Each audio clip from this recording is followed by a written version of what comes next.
नाज़रीन, corona virus के हवाले से इस वक्त पूरी दुनिया, जैसा कि रोज़ाना की बुनियाद पर हम आपको अपडेट भी करते हैं, हमारी टीम जो है वो इस वक्त पूरी देख रही होती है कि क्या पोजीशन है। इस वक्त की जो सूरत हाल है वो आपके सामने रखते हैं। 15,000 के करीब पूरी दुनिया में लोग लुक़्मा अजल बन चुके हैं और तकरीबन 4 लाख से ज़ायद जो ऐसे मुस्बत केस हैं जो पूरी दुनिया में मौजूद हैं। और आप जानते हैं कि ये वबा चाइना से शुरू हुई, इटली और ईरान और इस वक्त स्पेन और बाकी जो फ्रांस जैसे ममालिक हैं वो भी, यानी इस वक्त यूरोप जो है वो सख्त इसका निशाना बना हुआ है। और अगर हम पाकिस्तान की बात करें, अभी तक की जो सूरत हाल है, यानी रेशो पाकिस्तान में बढ़ती हुई नज़र आती है। इस वक्त 820 के करीब जो है वो केसेस पहुंच चुके हैं और 5 से 6 हज़ार के करीब मुस्बत केसेस हैं जो यानी जिनके रिज़ल्ट भी आलमोस्ट आने वाले हैं। और बहुत से ऐसे लोग हैं क्योंकि इस वबा की जो ये यानी फैलाव है उसका जो तरीक़ाकार है वो ख़तरनाक है। और कल आपने देखा होगा कि जो सिंध हुकूमत के तर्जमान हैं उन्होंने एक तरफ खुशखबरी सुनाई है कि बहुत से मरीज़ ठीक हो रहे हैं, लेकिन साथ साथ उन्होंने इसका जो नेगेटिव पहलू है वो भी बता दिया कि 80% लोग ठीक तो हो रहे हैं, उनको मामूली जो है वो सिम्टम्स मौजूद होते हैं और ठीक हो जाते हैं अगर 14 दिन तक वो एहतियात करें तो। लेकिन इसके साथ साथ वो लोग दूसरों तक जो है वो बीमारी फैला सकते हैं। उनका जिसका भी इम्यून सिस्टम वीक होगा वो इससे मुतासरा हो रहे हैं। अच्छा, मुस्बत केसेस के साथ साथ हम अगर देखें तो पूरी दुनिया में स्पेशली ईरान, चाइना, इटली से वो केसेस जो यानी रिकवर हुए हैं उसमें कई ख़वातीन मर्द हैं जिनकी एजेस जो हैं यानी उम्रें जो हैं वो 80 साल से ज़ायद भी हैं, 60 साल से ज़ायद भी हैं। उनका जो तजर्बा अभी तक जो सामने आया, उनका यानी अपने आप को आइसोलेट करना और उसके बाद जो एहतियाती तदाबीर उन्होंने की है वो अभी तक सामने रखी जा रही हैं। अच्छा, बहुत सी कियास रवाइयाँ मौजूद हैं, सोशल मीडिया पे अफवाहें भी फैलाई जा रही हैं क्योंकि ज़ाहिर है सोशल मीडिया इस वक्त हम देख रहे हैं तो पाकिस्तान में एक बहुत बड़ी तादाद जो है वो मोबाइल फ़ोन पे देख रही है। उसमें बहुत से हमारे जो ऐसे सो कॉल्ड रिलीजियस स्कॉलर हैं वो भी आवाम को गुमराह करने की कोशिश कर रहे हैं। इसके साथ साथ सोशल मीडिया पे बहुत सी ऐसी चीज़ें नज़र आ रही हैं, जैसे प्याज से जनाब किसी ने कहा जी प्याज खाने से, लहसुन खाने से, या एक जनाब स्कॉलर बने हुए हैं वो कहते हैं कबूतर का जी पोटा वो खाने से होता है। फिर नीम के पत्ते, शहद और यानी बहुत कुछ ऐसी चीज़ें बताई जा रही हैं जिसका इससे कोई लेन देन तक नहीं है। आप अगर इस तरह की है तो अभी एक तो ये है कि आप सरकारी जो वेबसाइट है आप उससे देख सकते हैं। इसके साथ साथ क्योंकि अवेयरनेस हम देख रहे हैं, मुख्तलिफ टीवी चैनल्स, रेडियो, अखबारात, सोशल मीडिया में भी मुख्तलिफ गवर्नमेंट्स के पेजेस मौजूद हैं जो तस्दीक शुदा पेजेस हैं, ट्विटर पे मौजूद हैं। तो अगर आवाम उनको फॉलो करेगी तो डेफिनेटली ये जो क्या सराइयाँ उनसे बच सकेगी।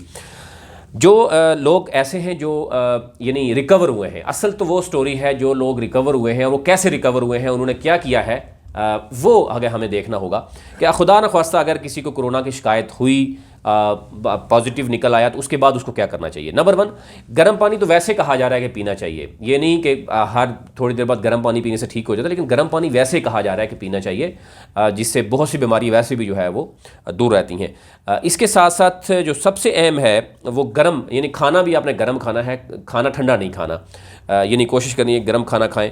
विटामिन सी की बात की जा रही है, यानी कि ऑरेंजेस और सप्लीमेंट, अगर ऑरेंजेस नहीं है तो सप्लीमेंट का इस्तेमाल रखें ताकि आपकी इम्यून सिस्टम स्ट्रांग हो, आयरन की कमी ना हो, जिंक की कमी ना हो।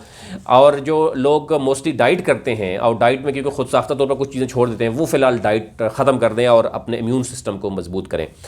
लेकिन एक तरफ जो कहा जाता था कि सिर्फ वही लोग, मैक्सिमम तादाद जो थे वो यानी वो लोग थे जो बूढ़े थे या बच्चे थे उनकी डेथ की थी, लेकिन उसमें लोग रिकवर भी हो रहे हैं। और रिकवर कैसे हो रहे हैं, उसमें सबसे अहम चीज़ यह है, एक तो वो गर्म खाने खा रहे हैं, इम्यून सिस्टम को मजबूत करें और साथ साथ वो स्टीम ले रहे हैं। ये एक यानी आप समझें कि एक तहकीक जो है वो हुई है कि वो लोग जो स्टीम लेते रहे हैं, क्योंकि कहा जा रहा है कि अगर ये वायरस जो है वो नाक या किसी नाली में मौजूद है तो वो 2 दिन तक या पता नहीं कितने घंटे तक वो ज़िंदा रहता है। अब अगर स्टीम ले रहे हैं तो उसकी गरमाइश की वजह से उसकी जो है वो डेथ होती है, यानी उसका खात्मा हो सकता है। तो स्टीम कहा जा रहा है कि लेना चाहिए, यानी अगर आपके पास प्रोफेशनली कहीं स्टीम वो नहीं है, लेकिन आप घर में भी पानी गर्म करके उससे बाकायदा तौर पर स्टीम ले सकते हैं। आप ऑनलाइन भी देख सकते हैं कि सही स्टीम लेने का तरीकाकार क्या है, वो भी आप देखते हैं कि यूट्यूब में मौजूद होता है। तो एक तो ये चीज़ें हैं कि जो इम्यून सिस्टम को मजबूत करना है और साथ आपने स्टीम लेना है, तो आप यानी अगर मुस्बत भी है तो आप उससे छुटकारा हासिल कर सकते हैं एहतियात के साथ। फिर आप देखेंगे ये ग्राउंड से फैल रहा है, यानी आपने देखा कि बहुत सी चीज़ें ऐसी हैं कि आपको किसी ने फ़ाइल पकड़ा दी, उसको अगर था तो वो भी आपको हो गया, आपने दरवाज़ा कोई हाथ लगा दिया, या बाहर से आने वाला, अगर आपके पास घर में काम करने वाले लोग हैं तो उनको या तो छुट्टी दे दें, या फिर उनको आप जो ही घर आते हैं उसके फ़ौरन बाद हैंड सैनिटाइज़र यूज़ करवाएं या हाथ धुलवाएं, फिर उनको काम करने के दें। लेकिन अगर आप छुट्टी भी देते हैं और उनको तनख्वाह के साथ अगर छुट्टी देते हैं तो कोई इसमें बुरी बात नहीं है। आजकल देखेंगे सबसे ज़्यादा तबका जो है, मजदूर तबका जो है वो पिसा हुआ है, उसको सबसे ज़्यादा है। लेकिन एक हमें नज़र आ रहा है कि बड़ी तादाद में, यानी चंद लोग ऐसे हैं जो अभी भी एहतियात नहीं बरत रहे। आए रोज़ आप देख रहे हैं कि दफ़ा 144 है, लोग शादियाँ भी करते हुए छुप के नज़र आते हैं, फिर उसके साथ साथ सोशल गैदरिंग हो रही हैं। यानी अगर आप शादी नहीं करेंगे या कोई और तकरीब नहीं करेंगे, 1-2 माह की बात है, उसके बाद ये सारे प्लान हो सकते हैं। लेकिन उसके साथ हो क्या रहा है, आप देखें लाहौर में, कराची में और रावलपिंडी में जो शादियों के केसेस ऐसे हैं जिसमें जो मुतासिन में इजाफा हुआ है।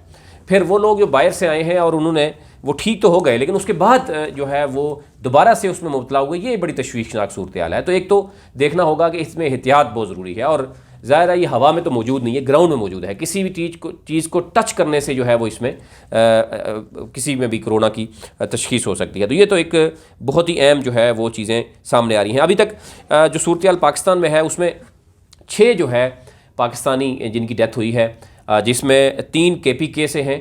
आल्दो के KPK में सबसे कम मुतासरीन हैं, लेकिन KPK में 3 डेथ हो चुकी हैं। कराची में 1 हुई है, इसी तरह बलूचिस्तान में 1 हुई है, और एक गिलगित बल्तिस्तान में जो डॉक्टर उसामा रियाज जिसने जो है वो शहीद हुआ है। क्योंकि हम देखें कि जो वो डॉक्टर जिस तरीके से, यानी शुरू से ही उसने बग़ैर यानी कि कोई सोचे समझे अपनी जान देने के लिए, यानी वो वहाँ पे जो मौजूद था जगलोट में, वहाँ पर वो डॉक्टर मौजूद था और वो 2-3 से बड़ी सख्त तकलीफ़ में भी था।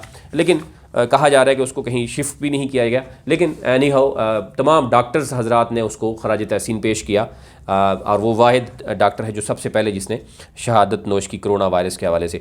पूरी दुनिया में इस वक्त आप देखें कि सबसे अहम पेशा इस वक्त आप देखते हैं कि डॉक्टर्स हैं, नर्सिज़ हैं, वो तबका है जो इस वक्त मरीज़ों के साथ या वो फ्रंट पे जो है वो लड़ता हुआ नज़र आता है। तो ये एक बहुत ही संगीन सूरत हाल इस वक्त मौजूद है। एहतियात नहीं करेंगे तो बहुत ख़तरनाक हद तक पाकिस्तान में फैल सकता है। आप ख़ुद सोच लें कि आज से 10-15 दिन पहले यहाँ पे PSL हुआ करता था, PSL हो रहा था तो सिर्फ 1 या 2 केसेस ऐसे थे जो मुस्बत थे, लेकिन आज उन केसेस की तादाद आप ख़ुद सोच लें 820 मुस्बत केसेस हैं पाकिस्तान में, और 5 से 6 हज़ार के करीब वो केसेस हैं जो सस्पेक्ट हैं। तो ये सूरत हाल जिस तरीके से आप देख रहे हैं कि रेशो इसकी किस तरीके से बढ़ती हुई नज़र आती है, तो इसमें एहतियात जो है वो बहुत ज़रूरी है। अब ज़ाहिर है कहीं हम देख रहे हैं कि लॉकडाउन भी मौजूद है, कई सूबों में लॉकडाउन मौजूद है, लेकिन प्राइम मिनिस्टर ने कहा कि अभी उस तरह की सूरत हाल मौजूद नहीं है। एहतियात बहुत ज़रूरी है, और एहतियात के साथ ही आप इससे बीमारी से जो है छुटकारा हासिल कर सकते हैं। पूरी दुनिया में इस वक्त सूरत हाल जो है वो ख़तरनाक हद तक फैल चुकी है। पाकिस्तान में अभी भी एहतियात अगर किया जाए तो बहुत कुछ हो सकता है, और हम देख रहे हैं कि हमारी जो कौम है वो हुजूम से कौम की तरफ एक बहुत बड़ा कदम है। आज हम देख रहे हैं कि लोग बहुत हद तक जो है इस पर अमल दरामद कर रहे हैं, हुकूमत का साथ देते हुए नज़र आते हैं। लेकिन चंद ऐसे लोग हैं जो आज भी शायद इसको लाइट लेने की कोशिश कर रहे हैं, और अगर ये लाइट इस तरह लेते रहेंगे तो ये बहुत ख़तरनाक हद तक साबित हो सकता है। लेकिन जो अहम चीज़ है कि गर्म पानी का इस्तेमाल करते रहें, गर्म खाना खाएं, ठंडी कोई चीज़ ना खाएं, और सबसे अहम जो है कि स्टीम साथ लेते रहें, और विटामिन C जो है वो और आयरन की कमी ना होने दें। इस तरीके से इंशाल्लाह जो है वो यानी आप बेहतर रहेंगे, इम्यून सिस्टम मजबूत रहेगा तो आप इससे बच सकते हैं।